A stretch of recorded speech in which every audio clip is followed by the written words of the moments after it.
Too many people live in the land of me. Me. More times you'll find me will get the door slammed on you. Let people in.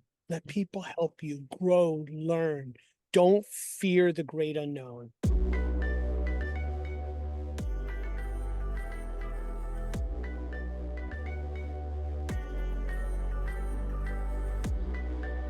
Hello, you beautiful music creatives. My name is Mac, the founder of Musician Guidance, and it is my privilege to officially welcome you all once again to the Musician Guidance podcast. Today, we're joined by Marc Swersky, a legend in the music business. And if you don't know him by now, you haven't been tuning in to our monthly or quarterly podcast with Marc, in which we share all about music, business, truths. Marc, you're looking great. How are you doing today? Hanging in there, bud. We're here on the Northeast and it's actually gorgeous weather. It's not too hot. It's not too cold. I'll take it. Sitting outside. My recording studio's right in back of me in my backyard. So I'm feeling good. You're living the life indeed, my friend. I love to see I'm it, and I'm I'm happy. trying. I'm trying in this crazy business and world. I'm trying. Crazy business indeed. Let's talk about that. There are so many things going on in the business, so many truths being hidden and suppressed, and so many artists out there not sure how to accurately portray or represent themselves. What are your thoughts on just artists trying to break through and sometimes feeling like they have to be somebody else in order to do that? Yeah, I've got. We could be doing this for about a day and a half if I really wanted to go at it. And if I was really going at it, I'd bring a few other people who are near and dear to me to riff on this with me. But I listen, I receive a lot of calls, emails, talk to a lot of people in and out of the music business, and you know, a lot of creatives and even people that aren't creatives. And I think one of the biggest problems that there is people don't know what to believe anymore. I think that we've all become so overly, um, what's the right word? We've become so obsessed with the minutia of of of society is that we can't we as humans are losing our touch with what brings us to try to do some of the things we do. And I see so many artists and I talk to so many artists who so much is being forced to post, forced to talk, and they feel forced to post. They feel forced to talk. They they feel like they have to tell you everything and anything going on all the time. And to be honest with you, I just don't think that many people care. I think we're an overload. I think in the media drives so much of the narrative of our minute by minute, hour by hour, daily by daily, month by month, yearly life. They're controlling it across the board. We're all so worried about the algorithm. We're all so worried about how we look. We're all so worried about so many things. At the end of the day, what are you saying? What are you doing? Almost everyone I know that gets involved in music, being being creative, want to make a statement of some sort. It may not be a statement that we all agree with or even get, but Hmm. at the end of the day, that's their prerogative. We all know that Spotify uploads hundreds of thousands of songs a day, and then there's the whole AI buzzword going around that we're just being inundated, and it's so hard to find things to really grab onto. that you believe are real. And Mac, I just wish people would stop. And I think Mhm. we're all guilty of it. We're all guilty of it. But for me personally, if I make a post, I'm trying to make it, I try to make it count for something. And I find myself, if for some reason I'm doing a death scroll on something, I keep scrolling unless something catches me. And what usually catches me is an artist being real. Mhm. You just you catch something in them that makes you go, "Wait a minute, I have to hear this. I wanna look at this."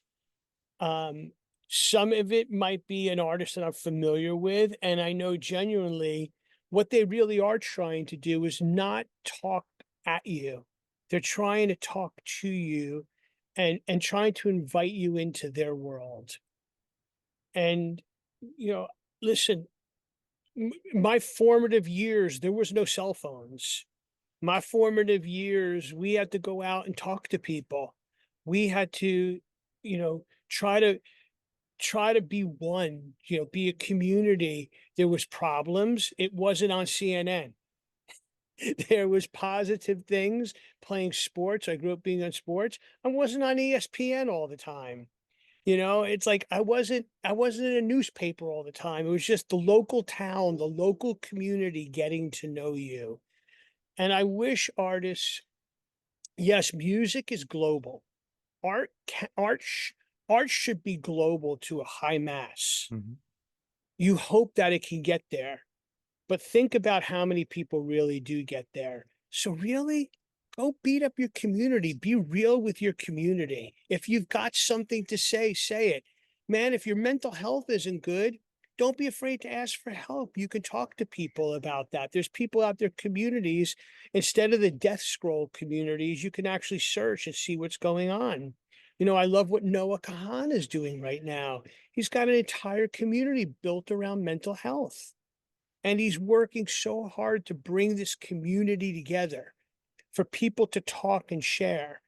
And I can't believe how many articles I read now. Katy Perry, yesterday during the VMAs, whether you like Katy Perry or not, she basically said, please, can we stop this? Could we worry about each other as humans? Could we stop pointing a finger? Not everybody's going to like the music that she makes. I like some of what she does. I don't like some of what she does. You know, I met Katie years ago. She is who she is. She's a larger than life character.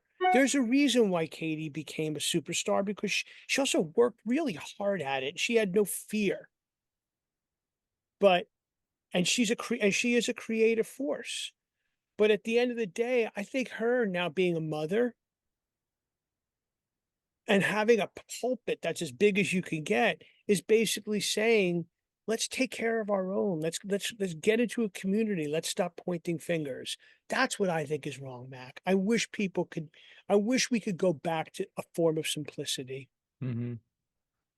Absolutely. Well, let me ask you this. I think so often now we see artists, the ones that do achieve a level of notoriety or fame, it's really only for a couple years and then they kind of fall off into the abyss. Would you say that's because they jumped on a trend, so to speak, and were misrepresenting themselves to match some ideal, something that they believed others wanted to see them as, and then Father Time caught up with them, and they weren't able to maintain that facade, and that's kind of why they drifted away from that level of success they once had.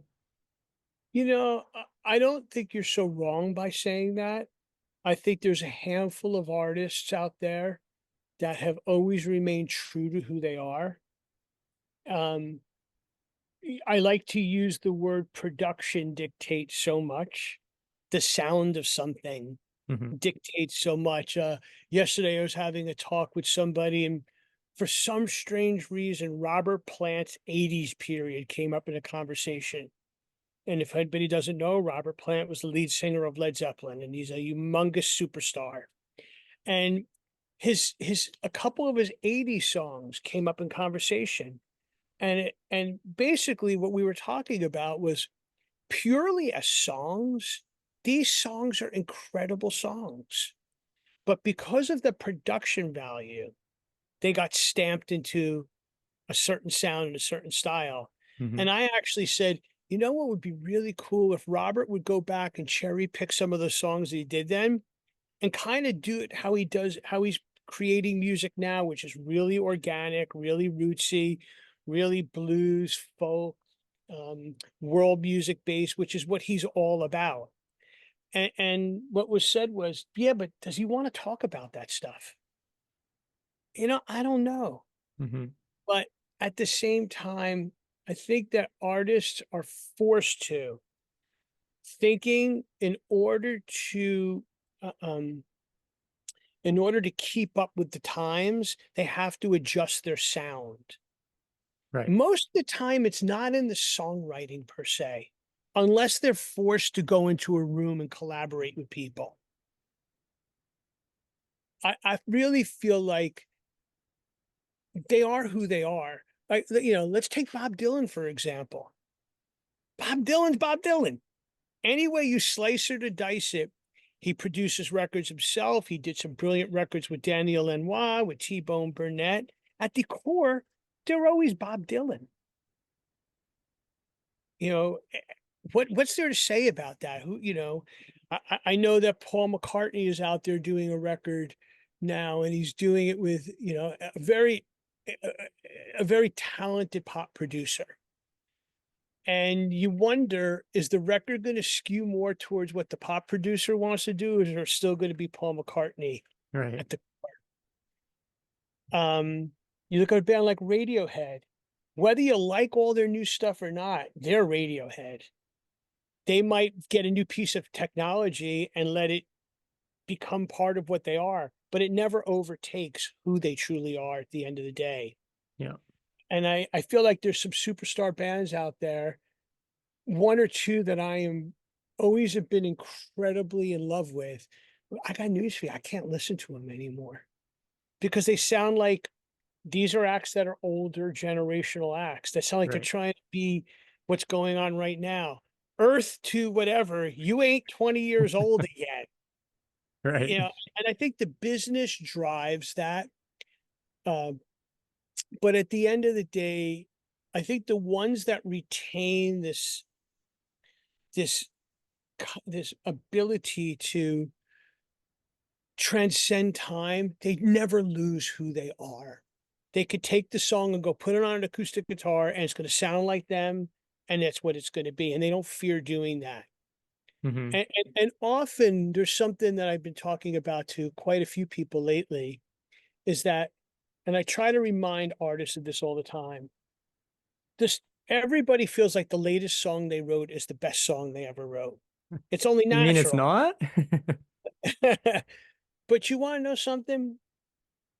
Go back to when you were doing your first record or two or your first handful of songs and go look at those songs for what they are. And and when nobody's heard them, because most new artists, nobody's heard their songs. Right. You're so worried about what you're doing now. Why don't you go back and take those songs and r- whether you re-record them acoustically or you re-record them, in another vibe, in another setting.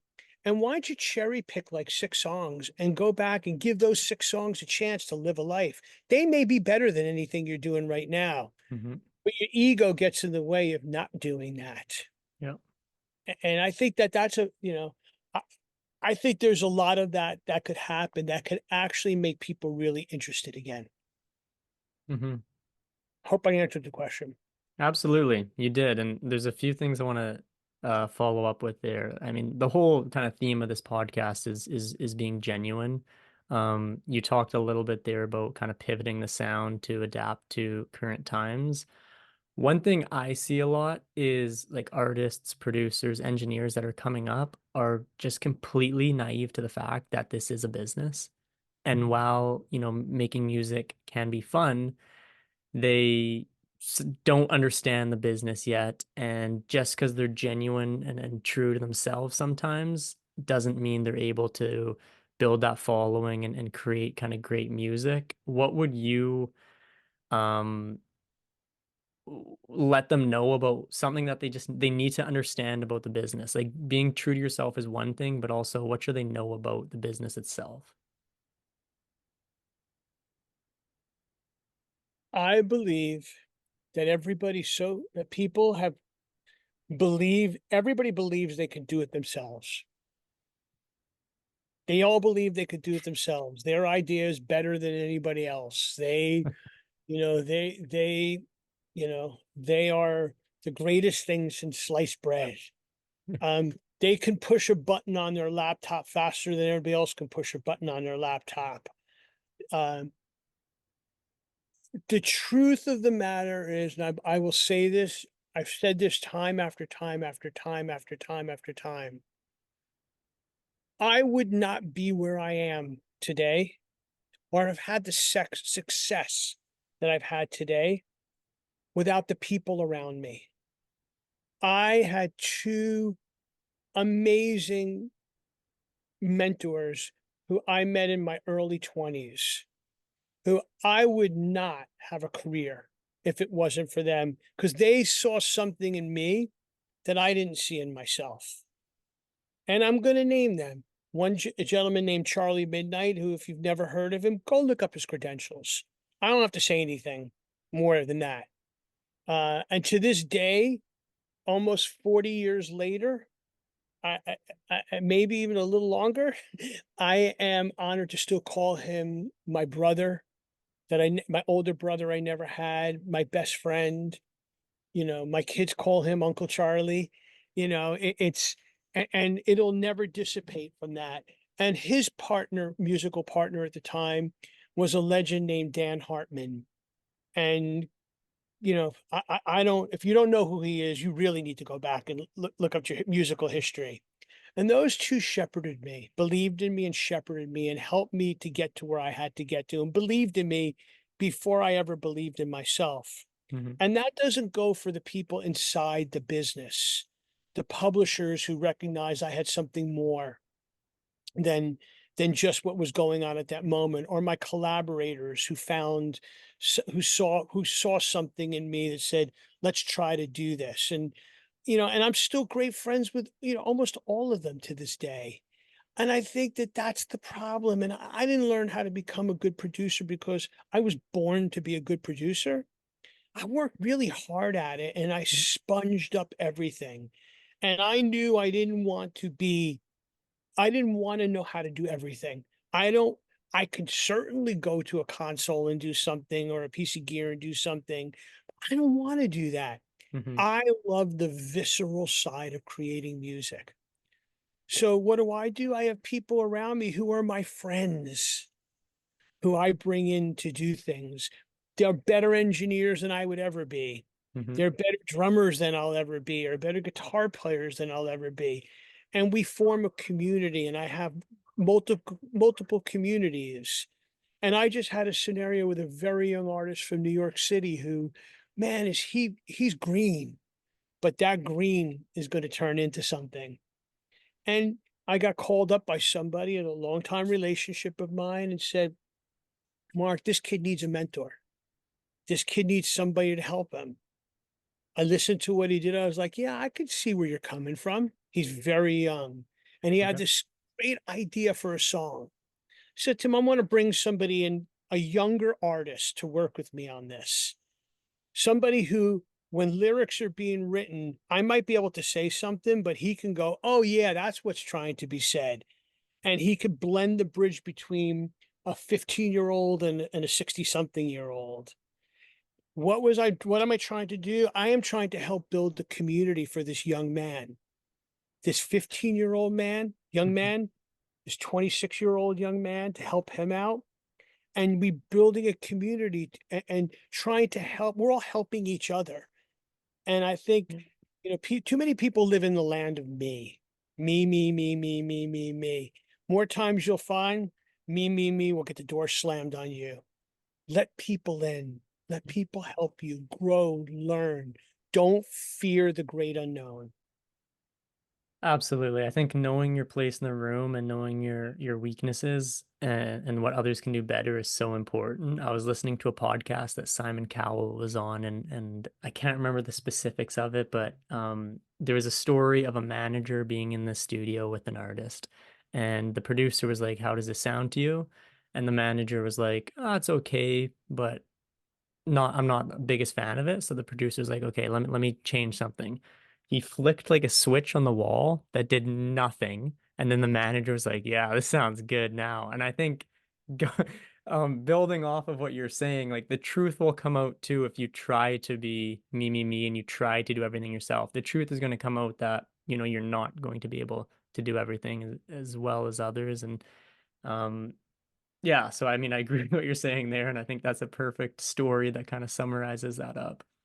Yeah, I think there's a great analogy that I use all the time, and I remember going back to when I was a songwriter coming up within my first publishing deal, and I'll never forget turning in a song on a day, and I'm going to use these. I'll use this analogy, okay? I turned the song in on a Monday, Mhm. and then Monday afternoon, the A&R person called me up and goes, "Yeah, it's okay, it's okay." All right, then not what I wanted to hear, but it's okay. Right. On Tuesday, he called me up and it was like, I decided to pop that in again, and I see where you guys were coming from. It's cool. Okay. Okay. On Friday, the phone rang and he was like, "Do you have time to talk?" It's like, "Yeah." He goes, "That song you brought in on Monday, man, was I wrong? That song is amazing. It could do this, this, and this." Hmm. Like, great. Well, let's discuss why he went through that process. On Monday, he came into work and he might have had a stressful weekend and he had some other things on his mind and beginning of the work week and he wasn't focused. Sure. Tuesday, maybe the sun was out. Okay. Hmm. And when he listened to it, he got a glimpse of something. But then on Friday, he had some cool clothes on. His desk was clean. The sun was out. He had a fresh bottle of water, and this became the greatest song in the world. Yeah. That's how fickle all this is. And that goes back to what I said earlier. The latest is not the greatest all the time. It's really not. Hmm. You might feel it more, but if you let yourself go backwards and look at things with a fresh frame of mind, you might find the brilliance in it. Or you might say, wait a minute, that song I'm working on right now, if I just took this section out of that song and stuck it in there, I've got something that it even moves me more. Hmm. People want to feel that. Absolutely. Yeah. Well, Mark, I appreciate the discussion today. Always a pleasure to shed some light on the truth and have you share your experiences and stories there. So always appreciate it. In the meantime, that is going to conclude this episode. Is there any kind of final words that you would like to say? I do. Thank you for being a voice. Thank you for giving young, established, frustrated, burgeoning artists and people a forum Mhm. to talk, to find each other. The community that Musicians Guidance is building is an invaluable community, and I am honored to be a part of it and to know you, Mac. I appreciate the kind words and I appreciate everything you've been doing for me as well, Mark. That is going to conclude this episode. Until next time, I've been Mac, that's been Mark, and you've been amazing. Take care and keep making music.